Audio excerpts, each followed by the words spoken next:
Hey everyone, Simon here. Welcome back to another episode of Hong Kong Horror. So tonight's episode, I'm going to be covering two stories. The first story is a well-known incident in Hong Kong, so a few of you might have heard a version of this before. But for those of you who haven't, I think you'll enjoy this one. The second story is a story sent in by a viewer. After each story, I'm going to break it down from a Chinese cultural perspective to share what I personally think happened.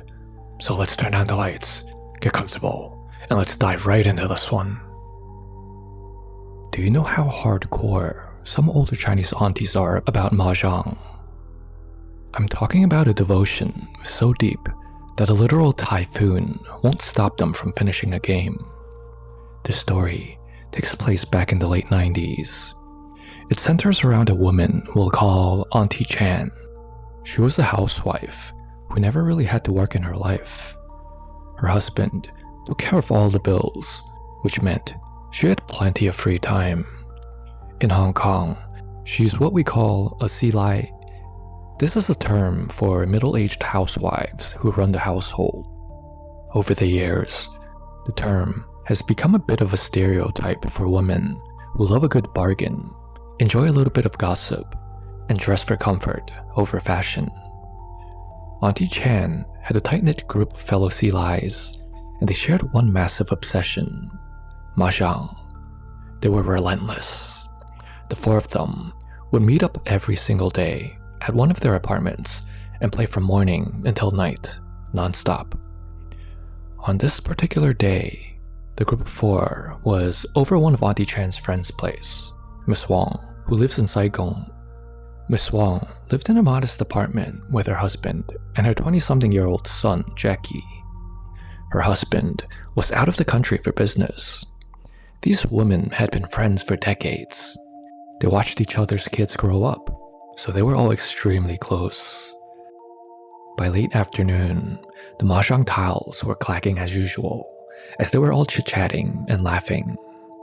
There was supposed to be a typhoon warning for tonight, but that's never stopped these silais from Mahjong. Around dinner time, Jackie came out of his room.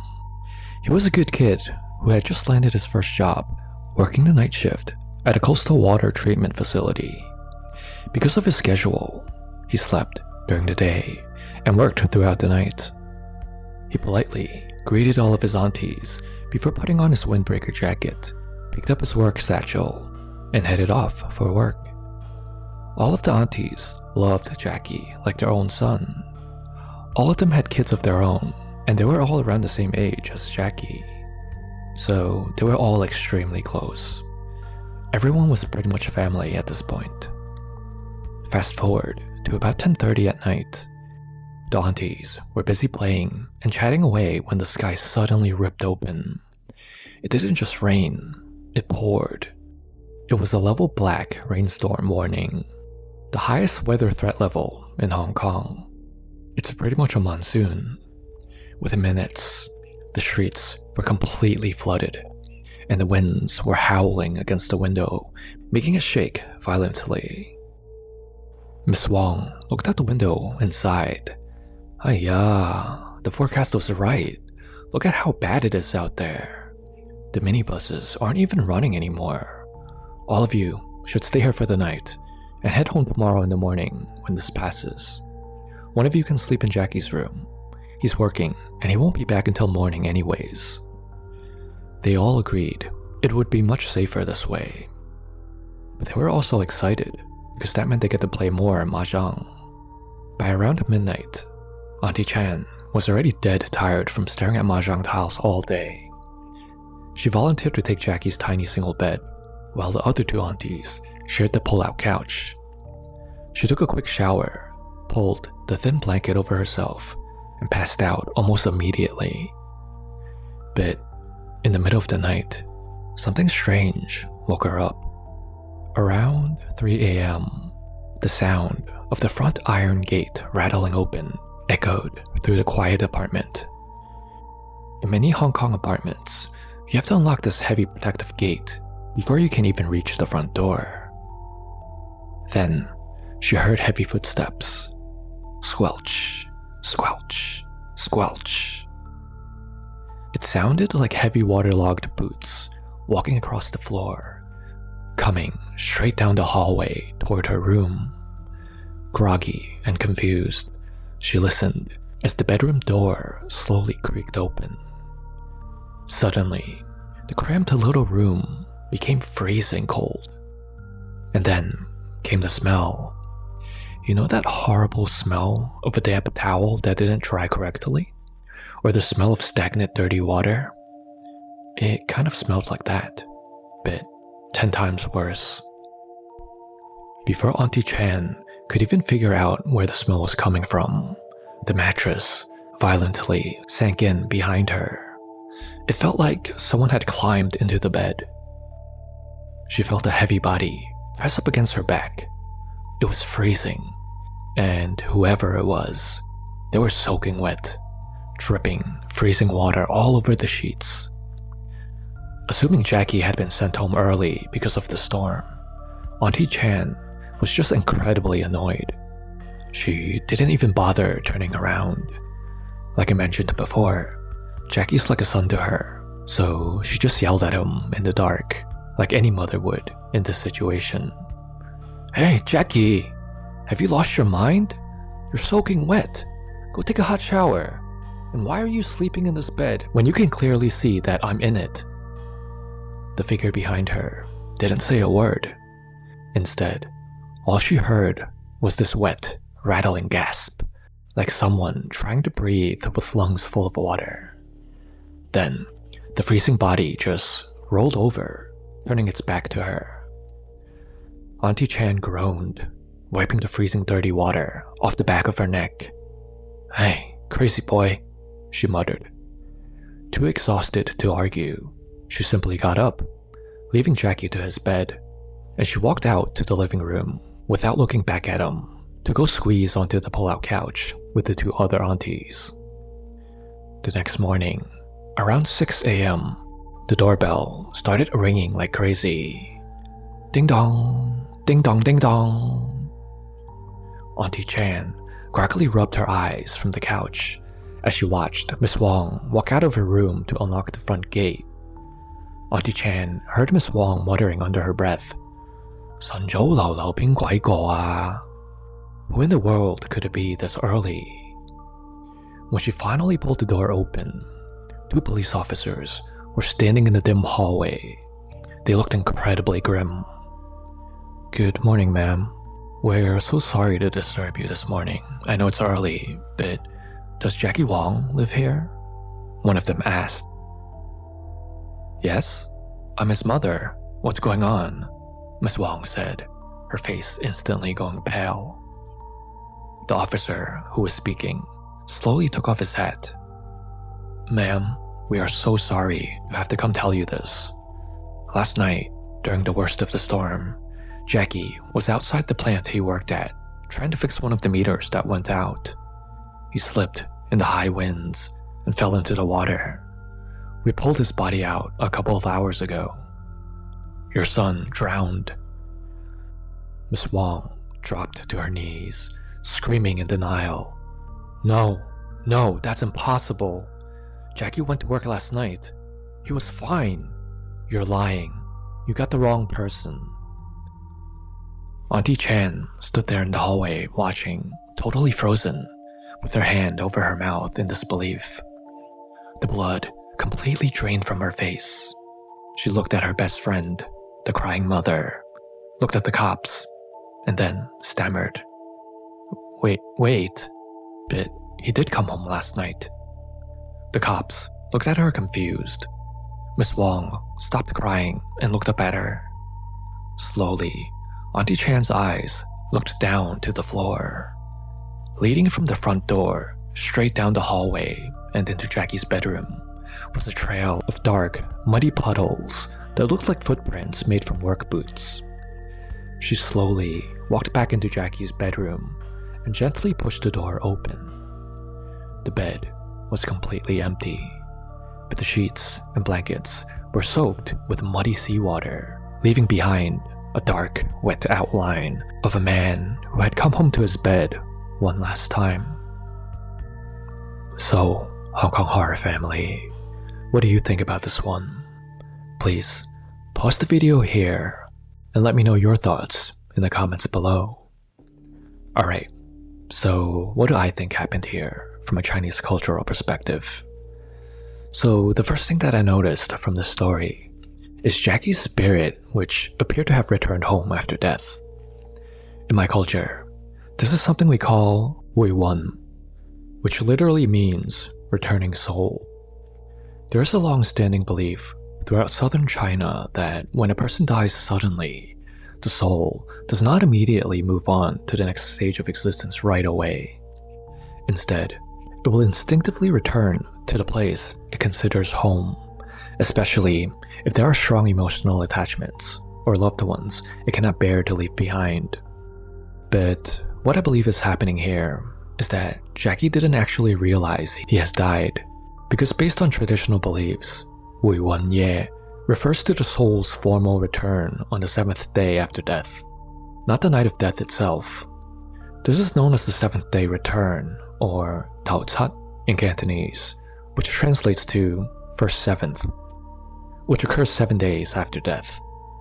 If we're being culturally accurate, Jackie's appearance on the night he died is not technically considered Tao Cat Wei Wen.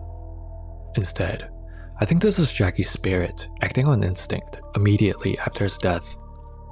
Because he passed so unexpectedly and quickly, he returns home within hours of death because he doesn't yet realize that he's died. We call this phenomenon 不知自己已死, which translates to not knowing that one has already died. In these situations, the spirit will always continue performing ordinary actions like going home from work or commuting on the train, something that they're used to doing on a daily basis in life. Another possibility comes from the concept of 累魂, which means a soul that has temporarily separated from the body. It's believed that immediately after death, the soul enters a state where it wanders familiar places before being collected by underworld officials. Because this was not a natural or expected death, there's sometimes a delay before these underworld officials arrive to collect the soul, to guide them to the next phase of existence. Do you remember Oxhead and Horseface, known as Ao Tao Ma Min, from some of my older episodes? These two are some examples of the more well-known underworld officials who come to collect souls. Let's take a closer look at Jackie's actions that night. He doesn't talk or interact much. He goes directly to his room and lays down. These are not actions of a spirit deliberately returning to visit family, but more so actions of someone following a routine that's so deeply ingrained in them that it continues even after death. So, I know these concepts may be foreign to a lot of new viewers, but let me break it down for you where it's easier to understand. The spirit of Jackie most likely didn't realize his own death because it happened too quickly and unexpectedly. His spirit was still going through the motions, continuing to act out what he used to do in life. This situation does not relate to Tao Cat Wei Wen, the 7th night return, which is a planned and briefly permitted window of return that happens 7 days after death. During this time, the spirit is usually allowed to visit family intentionally before they move on to the next phase of the process. What happened in Jackie's situation is closer to Mong Wan Fan Ok, the deceased soul returning home, which can happen immediately after death. This is usually only associated with sudden or accidental deaths, where the spirit may not yet understand it's died and continues to follow instinct and habit. So do you want me to expand more on what the concept of 7-day return is? Tao Cat Wei Wen is a very important belief in my culture related to traditional Chinese death customs. It's also one of the most misunderstood because a lot of horror movies often portray this as a terrifying haunting, but in reality, it's not like that at all. It's usually viewed as a final family reunion, not a horror event. The term Tao Cat Wei Wen breaks down into Tao Chat, which means first 7, and Hui 1, which means returning soul. Remember, when I explained how death as a transitional phase from my past episodes, it's a process and it's not a one-time event. The first 7 days after death is believed to be the first phase out of 7 phases.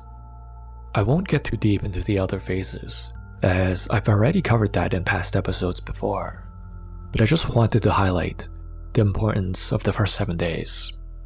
During this time, the soul has not yet fully completed its journey into the underworld. The spirit still has strong ties to the human world, especially to family members and the home where they had lived in life. The soul may be allowed to return home on the 7th night after death for one final visit before continuing its journey through the underworld, where they will start the process of transitioning to the next phase of existence, which in full usually takes around 49 days. So each phase is 7 days. When a person dies, they don't just simply die and immediately reincarnate. They must first pass through various stages involving underworld officials, judgment, and spiritual processing before reaching their next destination. The 7th night is just one major milestone in that journey. Many traditional Chinese families prepare for this return by leaving food out. Usually, it's favorite dishes of the deceased person. This is not supposed to be a scary thing, but something more emotional. The families are also told not to cry excessively during this time, because if the spirit sees you mourning and so heartbroken over their death, it can make things difficult for them to leave in peace to continue on to the next stage of their journey. Alright, let's continue on to our next story. So this second story was sent in by a viewer. It was fine with me using his real name, which is Saul. Saul lived in Taiwan with his wife and daughter for a few years before moving back to Canada. But during his time there, he experienced something that he couldn't fully explain. He wanted us to help him break down exactly what happened here. So let's dive into Saul's experience. This incident happened years ago. Saul doesn't live in Taiwan anymore, though he still visits his wife's family over there from time to time. But when he did live there, Saul had a deep love for the mountains. He spent countless hours hiking the trails or riding a scooter through the winding, elevated roads. It didn't matter if it was day or night. Whenever he had free time, he headed up there. He loved it. It was so peaceful. Whenever he needed some time away from the city, he went up there alone to be with nature. Now, Saul's wife is Taiwanese, but Saul is not. He's not Asian, so he didn't grow up with the same superstitious beliefs that many of us Asians grew up with. His wife warned him, though, frequently, to be careful when he hikes up in the mountains alone, because mountains are considered places where spirits live. She warned him about the obscure cemeteries scattered throughout the hillsides, and told him be incredibly careful not to accidentally wander into them. In places like that, she said, spirits can attach themselves to you easily.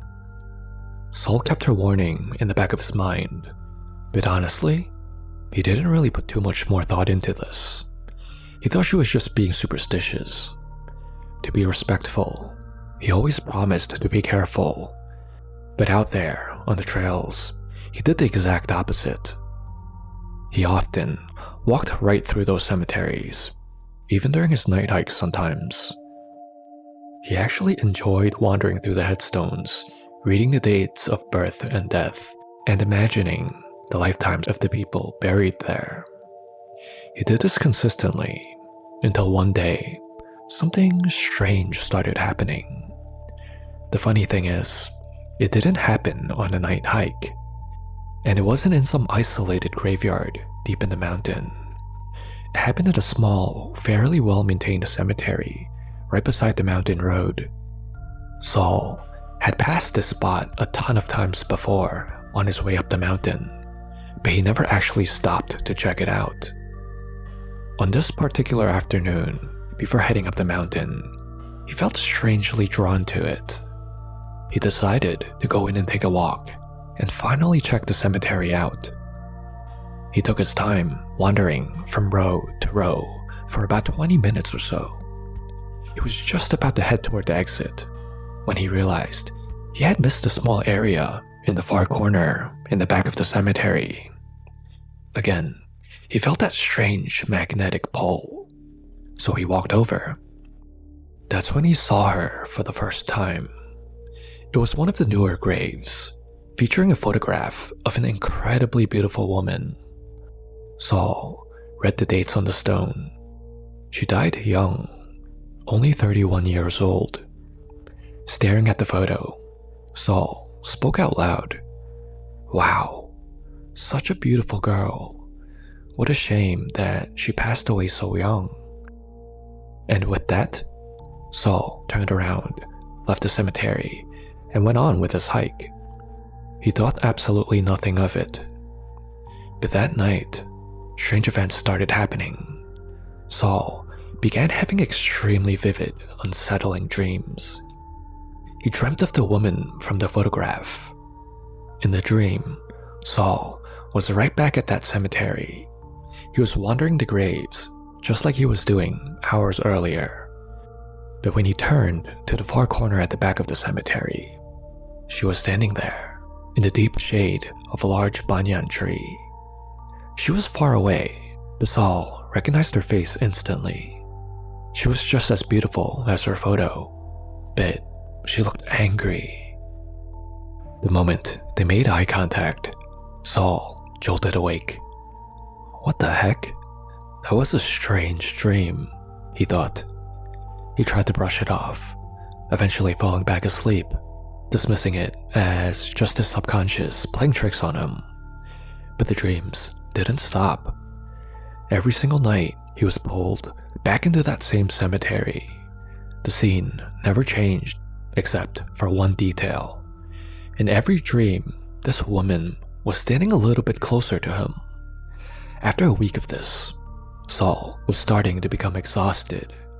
He would jolt awake, terrified, and spend the rest of the night staring at the ceiling, not able to fall back asleep again. Heavy bags formed under his eyes.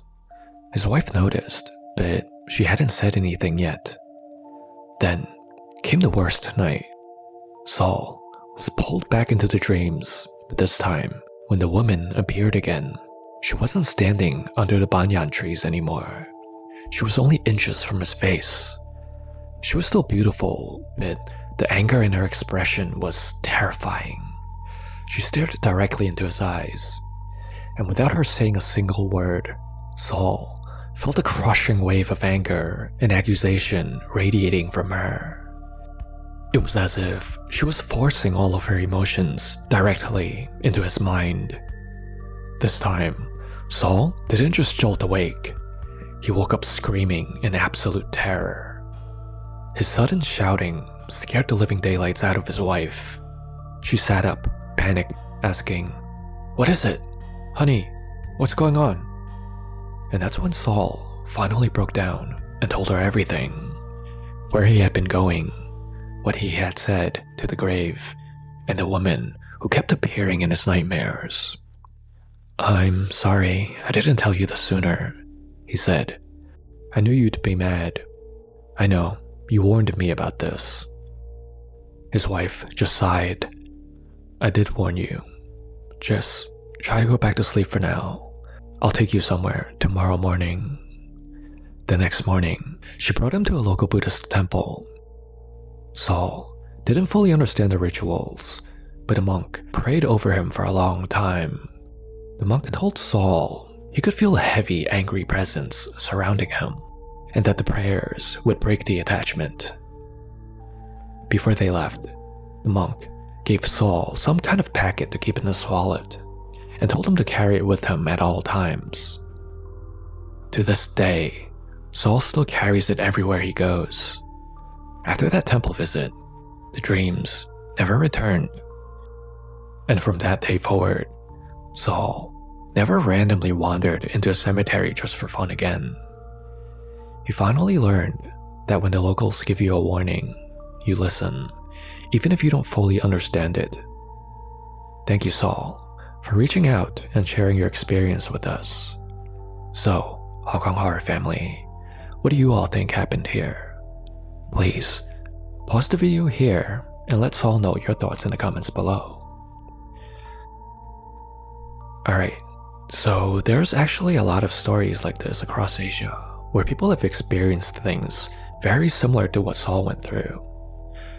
For my Hong Kong Horror members, you might remember a similar case of this that a Hong Kong viewer sent in a few months ago from the funeral parlor. Alright, let's break this down, and I'll share what I personally think happened here. There's a lot of details from Saul's experience that stand out right away. First, I do not believe Saul imagined any of what he experienced. In my culture, dreams are considered one of the most common methods for spirits to communicate and interact with the living. Because when a person is asleep and dreaming, this is the moment when our spiritual defenses are at its lowest. Because our yang hei, which is yang energy in English, naturally goes down when we're asleep. It's also believed that sleep is a temporary loosening of the connection between the body and the one, the spiritual aspect of a person.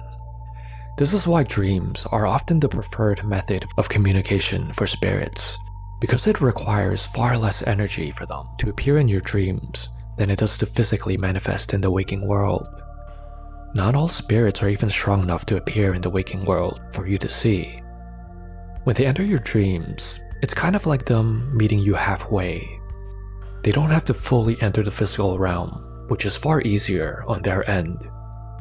So there are different levels of interactions between the spirit world and our world. The weakest form would be something like a vague feeling like you're being watched, sudden chills, unexplained sadness, or just getting a sense that somebody is nearby. The level up from this would be dream contact.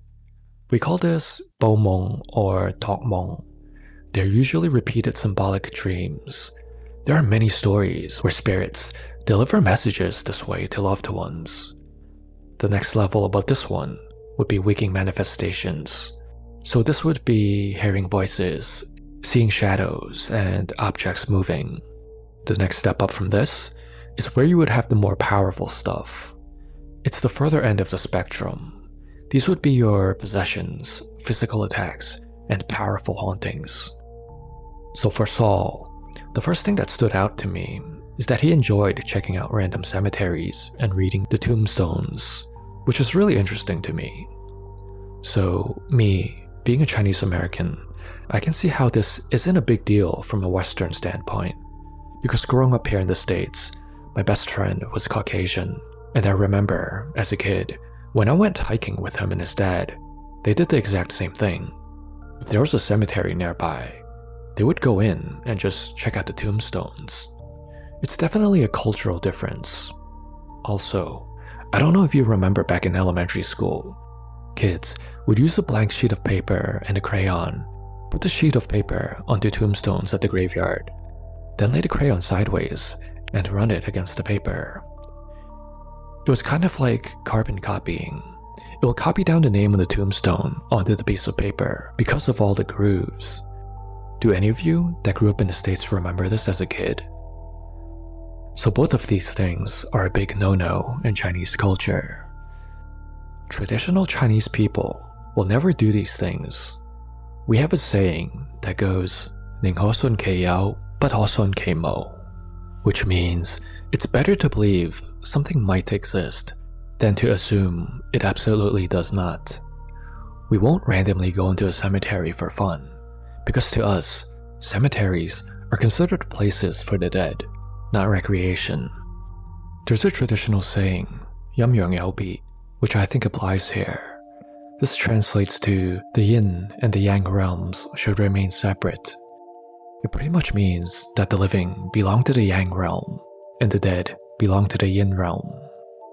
A cemetery is viewed as a place where these two worlds come close together. So when Chinese people do go, it's for a reason. Usually, it's when we go to visit ancestors, attend funerals, clean graves of loved ones, or making offerings to loved ones. Wandering around there for fun can be viewed as inappropriate because you're entering a space intended for the dead and their families. Also, cemeteries are believed to contain extremely heavy yin energy because the area is saturated with death-related energy. So, was this woman's spirit angry at Saul? Well, it's hard to say because we don't know for sure how this woman died. She could have already been a vengeful spirit before Saul walked in there. She could have just followed him, not because she was offended, but because there was a connection formed. Ghosts and humans, generally for the most part, leave each other alone unless some sort of connection forms. This is why a lot of older Chinese people always give you warnings such as don't call out to spirits, don't challenge them, don't respond if someone calls your name when you're out alone at night, don't point at graves, and don't read the inscriptions on the graves out loud. The main fear behind all of this is not the fear of offending them, but it's the fear of establishing some sort of connection. The old saying, if you don't bother them, they won't bother you, is fitting here. In my opinion, I don't think this female spirit was specifically angry at Saul. He entered her space and established a connection, making her able to attach herself to him. Saul wasn't really being disrespectful or anything like that. He was just walking around the resting grounds, reading the names, looking at the photos, thinking about the lives of all the people who died there. He was giving attention toward them, and attention goes both ways. Now, I want to turn our attention to another detail that Saul pointed out. When he was in the cemetery, he was getting ready to leave before he had this urge to check out the back of the cemetery where this woman's grave was. In my culture, this could be interpreted as yunfan, a karmic connection or destined encounter. But there's a darker variation of this called guaiyun, literally a connection with spirits. There have been many accounts of people feeling an inexplicable urge to visit a particular location or turn down a certain path. People often describe it exactly the way Saul did, a strange pull that didn't make any logical sense. I honestly think this woman noticed Saul long before he noticed her. She was probably already watching him from the moment he stepped foot in that cemetery. Saul also mentioned that he's been to many cemeteries already before this one, meaning he's been exposing himself to heavy yin energy for a while.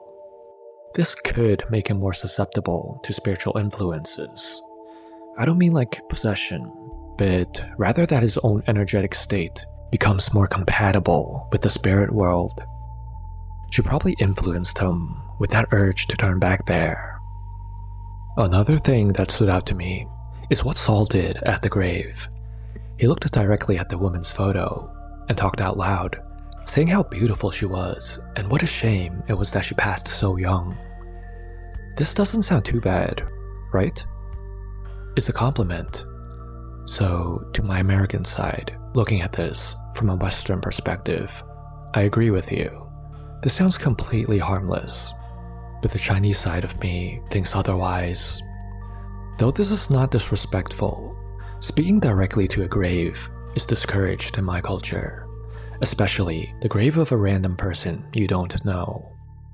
This is related to a concept called jiu ye. Jiu means to attract, and ye means to provoke or invite. Many times, you won't know how long these spirits have been lingering there for. Over time, their families move away. Time passes by, and eventually, no one remembers their names anymore. So imagine they've been stuck there for a long time. Then one day, someone like Saul randomly stops by, acknowledging them, expressing sympathy for her death. In simple terms, it's acknowledgement. From her perspective, it's a connection, an invitation to interact. I don't really think this woman was out to get Saul. Traditionally, People who die young, violently, or die with intense regrets usually leave behind a very strong yunhei, which means resentment energy. This woman died extremely young. She would most likely fall into the category of spirits called yunwan, which is a wronged or aggrieved soul. They're not necessarily evil or dangerous, just burdened by unresolved emotions. She was most likely still carrying a tremendous amount of resentment and sorrow. I don't think the anger he felt through her was directed at him personally, but he was simply experiencing the emotional state that defined the spirit itself. This is why she never harmed him or spoke to him. I don't believe she had ill intentions toward Saul. She probably just wanted to be acknowledged or was lonely. She was probably stuck there at the cemetery for so long, and then, suddenly, someone stops by to establish a connection with her. These types of connections are relatively easy to break, since it was caught so early on. I wouldn't consider Saul's experience particularly powerful haunting. We have two distinctions for these situations. The first is called Jim Seung, which means something has rubbed off on you, and the other is called Dao Qin, which pretty much means something is deeply entangled with you. Saul's situation would fall under the first category. These connections usually can be broken through temple prayers, offerings, protective talismans, or Buddhist chants. It seems that Saul's dreams were becoming stronger over time though, where this woman was getting closer to him. So it's a good thing that his wife brought him in early to get this resolved. Breaking a connection after 1 week is much easier than breaking one after a few months or years. The longer a spirit is believed to remain attached, the more difficult separation becomes. And the longer they hang around, the higher the chances that connection can turn into something much more dangerous. Oh, and the packet that the monk gave Saul is almost certainly a protective talisman. It's not to protect him from the same female spirit, but it's more so for future protection, in case Saul ever comes across another spirit. It's used to reinforce the separation between him and any future spirits he comes across. These are extremely common, and I actually carry one around as well. It's been in my wallet for years now. Thank you, Hong Kong Horror family, for making it all the way to the end of this week's episode. Until we speak again next week.